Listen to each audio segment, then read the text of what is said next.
and welcome back to another episode of the Event Tech Talk Show. I've lost track of what episode this is. I know it's season 2, kind of coming to an end of season 2, but it's season 2, episode something. Please tell me in the comments or on LinkedIn when you see it, because I forgot to check. But we are, one important thing before we get started on today's episode, we are coming up to Event Tech Live, taking place on the 16th and 17th of November at our new home, Excel London. Registration is live, so if you've not registered yet, please do so. eventtechlive.com. Register now on the top. We have some amazing companies. In fact, I've just put an email out to some people in my network of the companies that are already registering to come along. So come along, access the free education, get involved with the exhibitors. There's some fantastic companies offering some fantastic event technologies to help you with engagement and lead capture and robotics and facial recognition. And hey, there's even the virtual event platforms if you're scouting out for one of those. So yeah, eventtechlive.com. Come and see us on the 16th and 17th of November. On today's podcast episode, I'm joined by Jeff Campbell, the founder of a company called Incentli. Now, Incentli are an interesting technology provider, which I'm sure we'll touch upon what they help those organizing events do. But today's conversation is around integrations, in fact, and partnerships. And in fact, Jeff has written 2 playbooks, the partnership playbook 1 and 2. Is that right, Jeff? Part 1, part 2? Which we'll get into. But Jeff, welcome to today's episode. Thank you for joining me in a time zone that suits us both for this episode, which is a rare. But could you give a little bit of background on yourself and how you got started with Incentli and how you ended up supporting events? Awesome. Thanks so much, Adam, for having me on today. I'm really excited about being here. I feel like it's been a long time coming that we should be chatting about this stuff. I've been kind of connected to the Event Tech Live family for probably just over a year now, year and a half. Mm-hmm. And we kind of fell into the event industry from the work that our company originally started in, and that's the e-learning side of e-learning vertical, I should say. And my background's in education, and I got really interested in online learner engagement and gamification. And so we formed a company and built an integration that works into learning management systems. And to this day, we still have a number of projects in there that are specific to B2B enterprise customer education. Projects are kind of the main thing that we work on. And during the pandemic, some of the e-learning platforms that we work with, they run their own events. And those events, they actually run on the e-learning platform. And if you get creative, you can kind of morph an e-learning system to manage an event. And so during COVID, we were approached by one of our large integration partners, and they're running their own events on their platform and said, hey, can we use your technology in our event to drive engagement for our attendees and provide additional value for the exhibitors and sponsors. And so at that time, I was super excited because the attendees at the event were all people who actively used that learning management system. So I thought, what a great way to put people in front of our platform when they're going to experience the system as a student would, as the attendees. And so the response was overwhelmingly positive. People went crazy for the technology that we were offering. And it was at that moment, we were looking at the data and the results and the feedback. And it was this very, very obvious decision like, wow, well, we need to offer our platform in the event space. And right at that time, we were building out our open API and updating our dashboard. And so we were looking to partner and combine or integrate our technology in more learning management systems, but really the system that we integrated with didn't matter. And so we spun off a new vertical, a new brand called Incentli, targeting specifically the event industry. And what we've learned is really, this is going to sound incredibly naive, but it took me a while to figure out like what's the overlap between these two verticals, like the e-learning space and the event space. And it took months to come up with this, but really the overall theme is learning. Like both verticals are all about learning, and they can come about it in different ways. But bottom line is I think there's a ton that both industries can learn from each other. And because of the nature of our technology being an integration, the only way that our platform works is by partnering. And so therefore we're an integration and a partnership model in both verticals. And so over the last year and a half, much of my work has been done on really getting better at the partnership model in terms of how you approach it, what are the best practices in terms of just sourcing those partnerships all the way down to client, like customer success. So in the intro, when you said like, oh, you're on to like partner playbook number 2, I don't even know how many playbooks we're going to have, because they just keeps building. Like you start to have these conversations and then you realize, oh, we're missing this and we're missing this. But ultimately the goal is to make partnerships as easy as they possibly can be. And we basically have everything ready so that when we do take on a new partner, they're not asking like, what's the next steps? We actually can just say, here's how this works.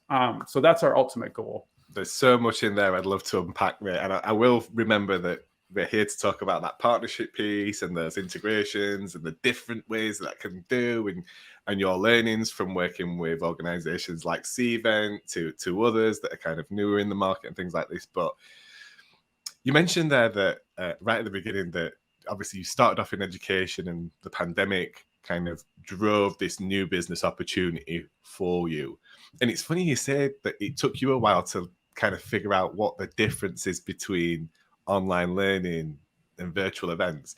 In my mind, one of the things was that virtual events tend to be mass participatory in essence, maybe on a larger scale than maybe most online learning, either done kind of like as a solo thing or maybe in smaller groups and things like that.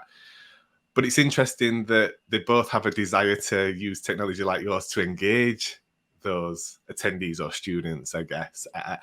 Do you think you'll see many virtual event platforms or event technologies kind of go the other way? Do you see that opportunity happening, that those will go into more of the online learning space? What I see is, and I've even heard from some event platforms already, is that some of they're missing out on some of the sales opportunities because the client is actually looking for an event platform, but also looking for an integrated LMS, a learning management system, like ones that can be connected. And our larger vision is such that everybody talks about this 365 community, but I don't really think that people have really defined it. But I'll take a stab at what I see it being.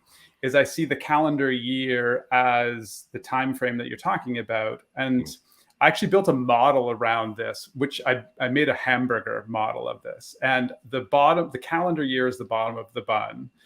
And events are like pickles. You put a pickle here or there, but you don't cover the whole year in events. Like you've got them kind of selectively. I see the LMS as being the layer on top of that, like the burger across the entire year. So think about the timeframes for keeping this ongoing digital dialogue with these customers that you really want to be engaged with your brand, your company, your organization, is that you would have a learning portal, you would have an event system, and then they're connected in the sense that we have events being kind of like these celebrations of learning, as I call them. They're these milestones, or they're specific times during the calendar year that you really want to get these people together, offer a completely unique, different learning opportunity. That's how I see events, as being a condensed version of learning done in so many different ways than traditional learning is done. So weave together the learning management system. We keep them along so they're learning about content that we want them to on an ongoing basis. We pop them into an event to celebrate that. We transition them back into a learning management system. So that's the cadence between events and learning management system. But stacking the burger, I mean, a burger with just a bun and a patty is not that wonderful. So we need to put in some cheese. which I see as like an e-commerce platform in there. So we need to offer them opportunities to purchase from us. And then I see like the sauces as being like marketing and sales engines that we put in all intertwined in there. And where we see Incentli is we are the engine that provides the incentives between all of those layers and ties it all together. So I think the LMS and the event industries are two digital ecosystems that should be talking to each other and connected, but there's more to stack in there. I think that's such a great analogy. I'm definitely somebody that's into their food. I totally get that burger stack. In fact, I'm kind of quite hungry now. No, I think that's a great thing. I think the challenge there is most event organizers aren't educators consistently. Maybe there's an opportunity there. Maybe there's an opportunity for businesses to evolve and actually offer more value through the rest of the year through that and have all those layers. But I don't think they're that set. And I think this is why the partnership model and framework is so interesting and appealing to me, is because someone like myself coming into the industry, I come from an education background. Sure, I know about events. I've been to events as an attendee. I've exhibited in booths. I've sponsored them. I've worn those three hats, but I'm not an event organizer. I haven't planned an event. I could never pretend to be an event organizer or professional. That's not what my background is. So I suffer from imposter syndrome in that sense, where we're coming into a new vertical. But I think everyone in all those tech stacks that I talked about would be in the same boat. Like, yeah, you just said like an event professional there. Well, they're not going to really understand the LMS side of things. Totally fair. But that's where the importance of these partnerships come down, where that, we could come to an event platform who's saying like, hey, Jeff, we really could benefit from using an LMS to do what you just said, connect learning, throughout the year from course bases to event base. Can you help us? And my answer would be, of course. I know lots of people in the LMS world. We could even support that for you.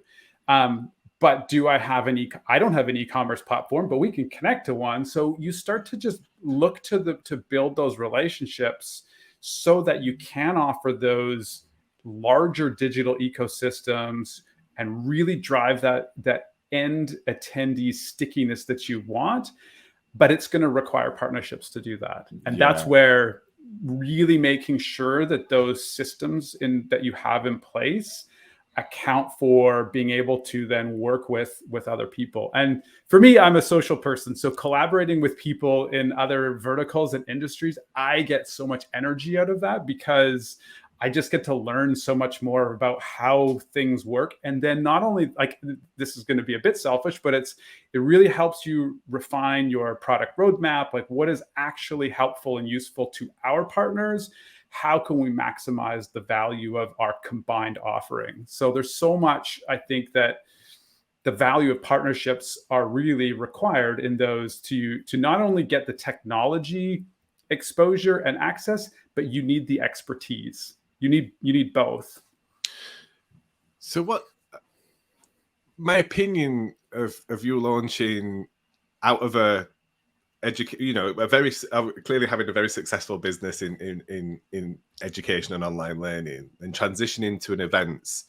And for me, it's almost like you potentially have two stakeholders to convince to work with you. You have the customer and client who wants to use your technology, but then also that technology that they're either currently using or potentially might choose as a vendor. That seems extremely challenging to build a business around that ecosystem. Very lucrative, I'm sure, and very great going forward, because being agnostic, you can work with anybody and for everybody. So long-term, big scope, like the best position to be in. But initially, that must be that. What were some of the challenges of kind of getting started in that sphere? Yeah, well, we still suffer for it. I was just on a call yesterday from an event agency looking to use our solution with one of their client projects, and we do not have an integration with the event platform that they work with. So one thing that I find, which is, again, so there's not I'm going to say there's a friction-filled pathway ahead if we were to be able to support that client. That being said, some of our biggest projects have been client-led or client-pushed partnerships. Mhm. So the client identifies our technology, goes to their platform provider and says, make this happen. So that's part of the playbooks that we have. So out of the sphere of how do these relationships develop, that is certainly one very, very, I would say, dominant pathway for us. In fact, some of our largest projects have been strictly that client-led, pushing. So it could be something like an agency is saying, we need this partnership, but it's a huge challenge for us. That is the number one challenge for us. Is we're not a standalone product. We need to work inside of another platform. To give you, to give you an idea of the verticals we work in, there's over 1,000 different LMSs on the market, and it's growing all the time. When I came to the event industry, I had such relief because I found out there was, maybe only 400 platforms to work, that we could be working with. So, it was just such a nice feeling that, hey, I have less than half the number of potential, platforms that we have to work with. So, but it's a huge challenge. But again, that comes down to the partner playbooks, and then really looking at building that strategy on everything from identifying appropriate partners to actually connecting with them, and all the way to that customer success, which we can dig into at any point too. I would love to get to that. It's interesting you say that customer push through that acquisition, the customer acquisition first, therefore then pushes that partnership too. Because I was speaking to Joe, one of the founders at Bear Analytics, and their experience is very much the same. When the client over and the client spend enough money with the platform, that lubricates the wheels a little bit, makes the cogs turn, and things happen. You mentioned a word that I think there's some great misunderstanding around in this industry, because it is not a tech industry. It is not built upon technology really, which is integration. And I think the misunderstanding is what that actually means. And it means so many different things to so many people, right? And then to come on to, as part of that, we're going to talk a little bit about the App Store model. But could you define kind of like 3 or 4 different levels of what integration can mean? Because I think that'd be really helpful for the audience that's listening. Absolutely. Yeah. The word partnership, in fact, is the word that I think gets thrown around a lot. And it means something different depending on who you're talking to, which companies are talking to each other. So basically, take a step back from the partnership as the top level word that we're talking about. I've kind of identified 3 different types of partnerships. So the first being an affiliate partnership. And if we're to make analogies, that's kind of like in the dating world, you're like the matchmaker. You're like, oh, I know that person over there, and you would be really good. You'd be really well set up if you went and connected with that person over there. So in terms of the affiliate type, I know there is sometimes sometimes there's small payments made for those, but I see those more as kind of handoff partnerships. So we have an agreement, but I'm going to hand the client off to you, and then you can manage that client all on your own. So that's alive and well on a number of different types of companies, specifically in the event space as well. Lots of different affiliate partnerships there. Then the next kind of a bit more of a deeper partnership that I see is the collaborative partnerships. And that's where, generally speaking, 2 companies will come together and work on a combined single project. So they're both helping the same client at the same time. And I think, I don't want to speak too much about the event industry because it's not my wheelhouse, but I look at like the AV industry or the food services industry and the event production industry. Like, those are the kinds of collaborative partnerships. We have our AV guys, or we have our food, people or team that we work with. So those are kind of the collaborative ones that's obviously well established.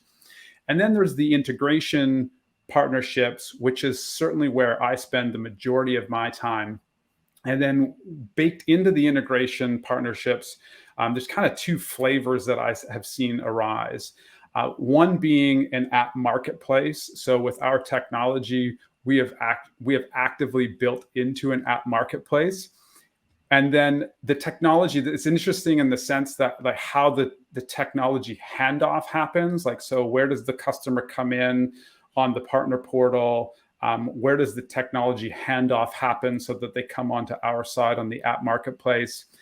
From what I've seen so far, most of the app marketplaces, once that integration has been built, it typically leads to more of like an affiliate or referral type model, because there is usually some small rev share that goes along with that. But we're the ones who are going to, do everything from the lead generation, from the sales process in terms of onboarding and customer success. Like that client lands on our paper. Then another flavor of that integration framework is really I just call it a solid integration. There's no app marketplace. It's the integration is built, and then the partnership works in such a way that if the partner is comfortable and can use our technology, we have partners that can actually create accounts on behalf of their clients on our software and manage the clients themselves. And in that particular case, we do what's called more of a reseller partnership, where we share more of the revenue as our partner takes on more of the work. Part of that depends on then the partner and what their preference is in terms of, do they want to hand the relationship off to a third-party provider like ourselves, or do they want to manage that on their own? Do they have the team that can manage that on their own? But basically, the integration side of things typically leads to a rev share system. And our personal view is, which just I think just makes sense, which is we share more revenue as the partner takes on more of the work. It's kind of how, the logical way of going about it. That's the SaaS model, right? It's software as a service, and then somebody else is doing the service and you're doing the software. That totally makes sense. But I would imagine then in some scenarios, what would happen is that kind of thing would be also white labeled, so not necessarily kind of apparent that it's being powered by Incentli. Maybe it is in other scenarios and things like that. But funny you say that too, because I think on the integration side, I see still a lot of people that have a different perspective on what the word integration means. So on a lot of technology that use the word integration, they're like this. They kind of they pass some information over from one to the other, and they say that they're integrated. Whereas my personal view is an integration is where like our system or a system will work completely inside of the other, and the end user is unaware that they're actually on two different systems. So typically, a lot of the event technology platforms are starting to accommodate iframes because they realize they want to have other systems working within their environment, but they don't want people leaving, obviously, the parent platform. So to me, the word integration too also needs, so partnership needs to be defined, and then integration needs to be defined. Like, what is it from the end user perspective? Yeah. My analogy of this is that it's the same as the automotive industry, right? Interestingly, if you take an Aston Martin DB9 apart, there are Mercedes parts in there, there's some Peugeot parts, there's some other manufacturers and things like that, because economies of scale and manufacturing processes mean certain companies are going to be better at producing high quality versions of certain parts. It doesn't make sense for most companies to go out there and literally start investing in R&D and development and testing and everything for every single one of these little parts that ultimately the person who owns the car is not really going to care about. It's just how it makes them feel, right? Or the purpose it serves for them. And this is where I think you're right. Those really tight integrations are great technology powering an aspect of a bigger, more vibrant experience or more vibrant platform. Because for that one company to do every single thing, I don't think they're going to do it very well. They might have a great system overall, but it's not going to be a fantastic engagement experience or a fantastic registration process. It's not going to be cutting edge. Whereas when you've got a company like yours, that's what they're really focusing and really honed in on, that becomes an excellent product in its own right? So therefore becomes a better experience overall. Absolutely. I think you're bang on. The analogy of the car is actually a wonderful one. I hadn't even thought about that. So good on you. But it's right. And I was actually, while you were saying that, I was actually thinking under the hood, you can't see those parts that they're different. You just see the finished product. So as I'm driving that car, this works. It sounds good. It feels good. And I think right now, people's expectations, especially because of the competitive nature of the market, you better have an unbelievable end user experience. And so the two parts of that is, so the UI UX side needs to be bang on, but also the parts that are put together, they need to really complement each other in such a way that they're stacking that value. Because like you just said, some of these companies have realized they're not going to go out and build all of these crazy additions onto their platforms. And I've seen that in the partner side. That's why companies are opening up the app marketplaces. That's why they're looking to publish their API and webhooks, saying like, hey, can you please come in and build onto our systems? Yeah, it's happening with things like Zoom, right? Zoom have got a big name in the online meeting space. They've now launched their Zoom events, but I know they're actively engaging with other complementary event technologies or tools that will help enable them to be a much more user-friendly, better designed experience, because the organizer will then be able to pick and choose the technologies, but they won't have to worry and stress about. And that's kind of the app marketplace, right? That's the app marketplace model, which is Zoom's going down. So I wonder if you could just explain a little bit more about that model, because I think that's one of the models, especially with the larger organizations, Cvent, Zoom, and others. That's the route that they're going to go down, right? Yeah, I think the app marketplace is a really interesting one for a couple of reasons. One being the third-party integrators like ourselves, we can start to look at the different providers that have an app marketplace and start to look at, well, so first of all, I know then right off the bat, this technology is capable of taking our third-party integration on. Like we know that a connection could be made. Because to be honest, there's actually a fair number of platforms that we find that we actually cannot connect with. Their technology was not built to have these third-party integrations built onto them. So in terms of the partner playbooks, that's a big first step, is identifying, can this platform actually have our system work on it? So by opening up an app marketplace, you're communicating, you're saying, yes, we will take on other integrations. So that's the first one. The second one is really the framework and how I think the partnership works in terms of what's the rev share. Are there listing fees? Are there pay-to-play fees that we're finding some will charge? Like, hey, if you want to be an app on our app marketplace, there are fees associated with that. And so first is identifying, can we join with them? Second of all is, does it make business sense for us to actually connect to them? And then the third interesting part is, I think from the platform's perspective is that obviously they're looking to generate some additional revenue. So that revenue share is going to come in for them. But I also think that what better way to look at other companies to acquire once you have an app marketplace up and running. Like, you would easily be able to see the client demand, you would see the number of installs, you'd see the number of rev being generated from that. So it makes sense from a strategic standpoint to have an app marketplace. You're also obviously not doing the R&D and building it all out. So there's many reasons why I see platforms wanting to go that way. I think the downside, like we have one of our platforms that we've connected to in our app marketplace in the e-learning side. It's kind of like the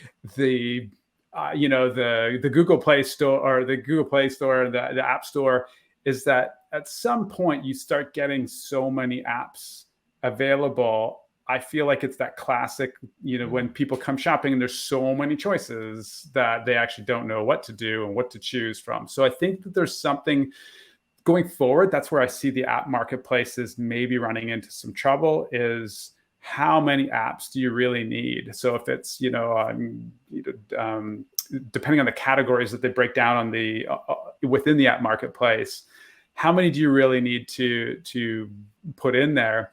And the last thing I'll mention about that, redundancy in the app stores is a requirement. I've talked to an event platform that had a partner who did one specific functionality for them. And they were like, yep, we've got our partner. They do this job for us.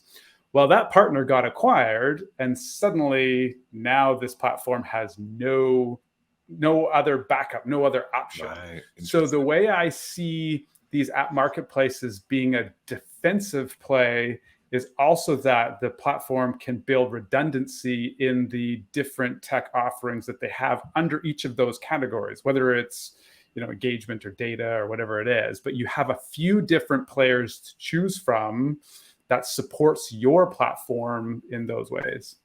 Interesting. So do you think then that to me, it suggests that some platforms or main proprietary technology choice with the app stores really need to think about a bit of quality control and curation and ensuring that stages of going, hey, not just, hey, here's our APR, launch an app, get it accredited, pay your fees, and we'll list you. Because I could imagine some people just seeing a whole business in that. But like then as soon as one of those technologies breaks down or it's not a great user experience, that's going to reflect badly on the parent technology, right? Yeah, I think that's you're opening a can of worms there. I think on the platform side, how do you gate your marketplace? And we've actually been on the beginnings of app marketplaces now a couple of times. So a platform will say, hey, we're starting an app marketplace.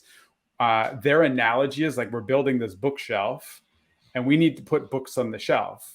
So you can't just open up a bookshelf and have nothing on it. Like you need to have books on that. So the apps they need to stock it with something. So we've been in the first play into those app marketplaces. There's advantages, I think, to doing that, but we also get to learn, build a bit better of a relationship with the platform as well. But I think so they're opening their door. They're trying to get people to come in. But I think longer term, like I was saying, is how do you, once you started to get some books on the shelf, how do you decide, like, do we build another shelf? Do we keep adding books? Do we just kind of keep our library? Like if we're going to add a new book, we got to toss another one out. I think there's a whole lot of questions in there that I don't know the answers to. And obviously, as new products are being developed and new companies come around, there's going to be some decisions that need to be made around that point. But I think in terms of the redundancy, if you look at the apps that are being listed in different categories, if I was the partner platform, I would certainly look for a minimum of 2, probably no more than 5 in any category. I think once you go above 5, then the user, like, I don't know which one to choose, and how long you're starting to put the pressure on the client to figure out which of these solutions in this category is the best for me. So I think pre-filtering some of that out, but I think kind of a healthy number would be 3 to have in each category. You've got 3 to choose from.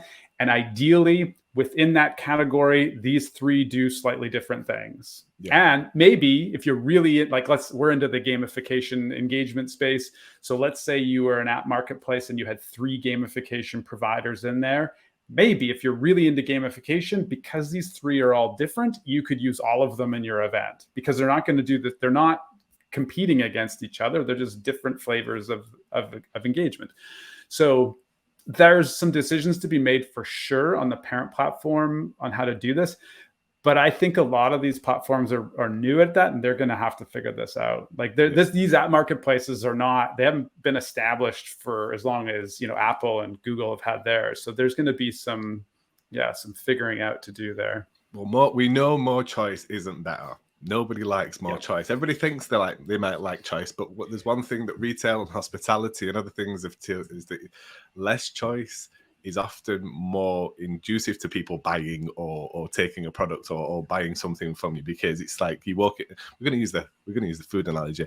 You walk into a pizza place, there's the margarita, there's the garlic bread, there's 2 meat options, and there's maybe a fish. That's your lot. Not like every single combination of anything that you can think of as toppings on that chart, because it's overwhelming, right? And it starts to cast doubt in your own mind as to actually what do you want, and then really overanalyze things. And I always believe you've hit the nail on the head. 3 to 5 choices are perfect, and if none of those don't hit, maybe it's not right for you. But it's interesting that you say that earlier on that you said strategically at marketplaces can be a good thing, and I'm going into my mind of the M&A acquisition and the exit, and I don't know, maybe Zoom or one of the other big players going, Incentli's rocking, let's buy them. Which is, as a founder, let's be honest, every founder probably wants that feather in their cap at some point, right? It's part of the journey. But does that also not strike a challenge or a balance or maybe some fear as to, if we're doing too well, is it better to build than buy? Like, do you see, is there anything in there that protects you as a founder? Maybe this is advice to other event technologies that are in a similar position to Incentli, that do they need to protect themselves in terms of those competitive things kind of bubbling to the top? Yeah, great question. And I think, as any other founder would probably admit, I mean, when you build out a company and a technology, I certainly never started this thinking about the acquisition process or getting, that being the ultimate goal. Basically, all of the time and energy is focused on building just an outstanding product that will stand on its own and people will buy it. The funny part is in terms of our integration, it's not a standalone product. So we have to partner with other platforms. And by that nature, they are going to very much have an open window and see how exactly our solution works for their clients. Yeah. So based on the nature of it, our business is a very open one with the partners that we work with. In the event that it made sense for us to be acquired, of course, that would be something we would look at, but it's definitely not what we started out to do. You kind of fall into these scenarios. Like I've fallen into so many things that where I am today, like it wasn't, certainly I could never say this was the plan. Like we're gonna be this partnering, framework, and our ideal situation would be, to be acquired. That never crossed my mind in the beginning. It just happens to be that the integration nature of us and a lot of other technology out there. I think the acquisition side, I think, is just part of the nature of being in a software company. It's just, you see it all the time. And I expect the mergers and acquisitions, even in the event space, to continue, maybe even speed up as we transition. People are figuring out, obviously, going from in-person to virtual to hybrid to now back into person. Who knows? Like, I think these technologies, including ours, like a lot of people see ours as just a virtual solution, but in fact, I actually see it being really well used in person.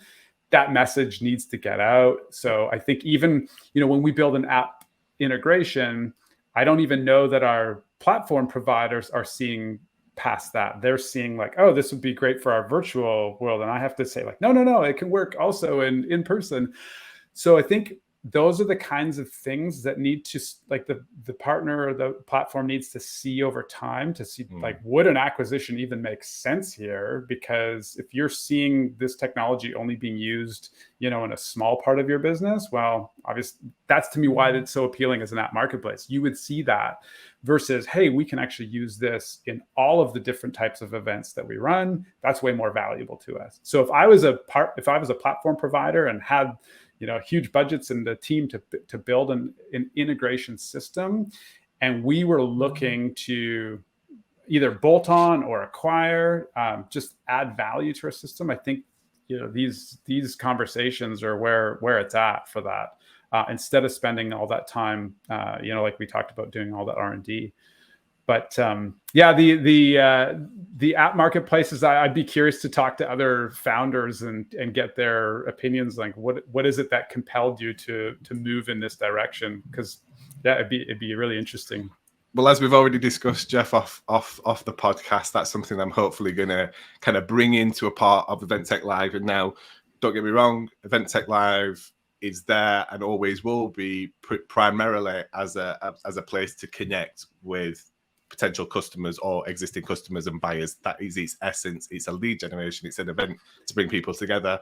We do a huge amount of education, but underneath that, there has always been a value in the room of connecting with other non-competing or non-competitive suppliers. I mean, even it's a small industry, even competitors kind of use the event to network with each other and catch up and have a whinge and a moan and all that kind of stuff. But there's definitely something we're going to try and, or I'm going to try and foster at Event Tech Live is a place or a moment in time where people who do want to discuss partnerships and can have those conversations and have that business, the technology business conversation around events as part of that. So for those that are listening, if other event technology companies, founders like Jeff, who are kind of on that integration, on the app marketplace path, if there's others interested, reach out to me, let me know. We're going to try and do at least some form of roundtable or intimate session for those kind of to come together this year. And maybe that's something we can build on. That was the whole premise of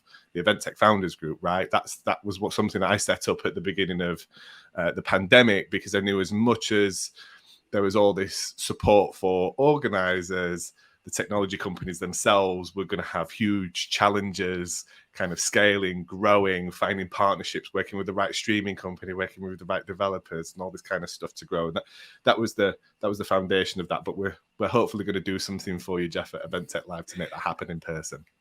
I have been to your networking sessions, Adam, and I have to say they've been some of the best networking that I've done, just to talk about the same things that we're talking about.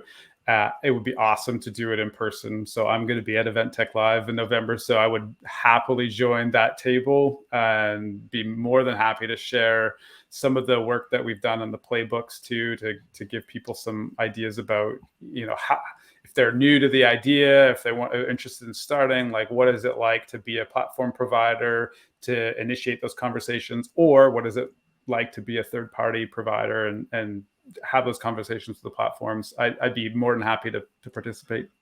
We might end up leading it, Jeff. There might be. Maybe I just signed up for something there. As a final thought on this podcast, your experience has come from education. From my research, online learning is growing and growing and growing. There doesn't seem to be any slowdown or drop off when it comes to online learning. Yet, when we produce events, pretty much every event is underpinned in some way by learning and education, whether that's one-to-one, peer-to-peer, group sessions, education by being taught from somebody on a stage to mass. And there's all of a sudden, there's this, well, for one, there was almost too many event technology companies in the space through the pandemic. That's what I heard a lot of people say, but there's so many more online learning education solutions. And then there's this virtual events are dead. Nobody wants them anymore. They're not engaging, which is obviously what you help with. I don't believe that for a second. I believe we're going through a transition period of people that were born out of in-person events wanting to get back to in-person events, and that's sensible. That's what business has existed before, so that's where they want to get back to. But I don't believe for a second that virtual events as a part of the sector, as a method for delivery of an event, is dead. I think the world has changed a little bit, and I think people are also still more strapped for time. So they might sign up for a virtual event, but maybe ultimately not end up being able to go. I sign up for lots of in-person events and don't end up going though. What's your opinion, having had that experience from education on online learning and seeing the event space and then the supposed drop-off of virtual events and things like that? Like, you've got much more experience in this sphere than me. Like, what would you predict the future looks like for the space? I'm excited about it. I think the main reason is because of the integration systems that are getting built together. Like, I think the event platforms had such a huge pressure to be able to run events in such a small amount of time. And pretty, like, hats off to the entire industry. I mean, there was some amazing work that was done in such a small amount of time to get there. But I think what has what we're seeing now is this transition to these app marketplaces and these integrations is these companies are realizing, okay, we've got kind of a solid understanding of an event platform, but what else can we add to this to add value to our end users? And I always use the phrase, how do we keep and maintain an ongoing digital dialogue with these people so that maybe we see them in person from time to time at these events, but for the most part, we're not going to see them. So how do we keep this ongoing dialogue going so we keep them interested in our organization, our products and services? And I look at learning as a spectrum. Like there's a spectrum of what I call hobby learning. So let's say I want to learn how to garden or play the guitar, all the way up to like mandatory compliance required. Like I will get fired if I don't learn this. And I think in the event space, we need to be mindful of like, what is our end user on that spectrum of learning? Where are they? And a lot of our work lies in what we call B2B customer education. So there's no requirement for these people to do this learning. And I see the event industry is in that space. Like it's people who want to learn for the most part. Obviously there's, employment reasons for being at events, but for the most part, we are trying to appeal to people that don't have to be there. Like you just said a minute ago, like I sign up for stuff, I don't show up, or let's just like you're there, but you don't really participate, or you're not really getting into it. And therefore you're missing out. Like you're not getting the most out of that experience. So I see the virtual event space being uniquely positioned to offer opportunities for learning that actually cannot be offered in person. So if you can start to weave in an e-learning system, and if you can weave in a community where you can group people together that have what we call user-generated content. So it's people that are specialists in certain topics and certain content areas that they can share their knowledge and their learnings with other people, like-minded people. Yeah. So I actually see the virtual space as being something that has just started, and it's just about like building that burger, as I called it. You just start stacking other things to keep people connected. I don't even want to get into the metaverse, and I know that's a big part of it as well. That's coming up in the event space. But those are examples of these layering that I think this experience, can augment. Ultimately, the in-person side. Yeah, it's wonderful. It's awesome. But the likelihood, how many in-person events are you going to go to? I mean, not you, because you're going to go to a lot, but how many in-person events is the average person going to actually go to in a year? Like maybe a couple. And I think the rest, if we're interested about long-term connection and that dialogue with those people, we need to have a better digital ecosystem of engagement and places that they can learn. So weaving together the partnership model only makes sense to me. Absolutely, Jeff. Well, I really appreciate you coming on to today's podcast and giving us all that overview, because I think it's a huge area that many don't kind of fully understand or haven't started their journey on yet and things like that. Maybe there's even a consultancy business for you there, Jeff, just in that alone. But for anybody that does want to kind of connect with you, learn more about Incentli, maybe even look to partner with you, where's the best place to go? Yeah, easiest would be just email me, jeff@incentli.com. That'd be the easiest.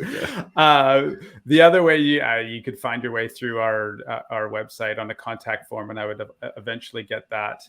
But I really would be happy to help the event community to dive more into like, what does our playbooks look like? Like, how do we identify partners? What are the steps from initiating a conversation to signing an agreement? That's kind of partner playbook number one. And then partner playbook number two is, once the agreement is in place, what are all of the steps required to get customer success at the end? So done a lot of work on that. I'd be happy to, help chat with people if they're interested in learning more. So yeah, be totally happy to. And at Event Tech Live, if you have that roundtable, I'd be more than happy to be a part of that session. So I'm volunteering right now. Listen, everybody that's listening or watching, more information coming soon. Jeff, thank you once again for spending time with me today to discuss this. I found it extremely interesting. Maybe there'll be an event partnership playbook part 2 coming soon. For everybody that's listened or watched, please give it a like, please give it a share, reach out to Jeff, and we'll see you in the next episode. Thanks for having me, Adam. I really appreciate it. Thanks, everyone.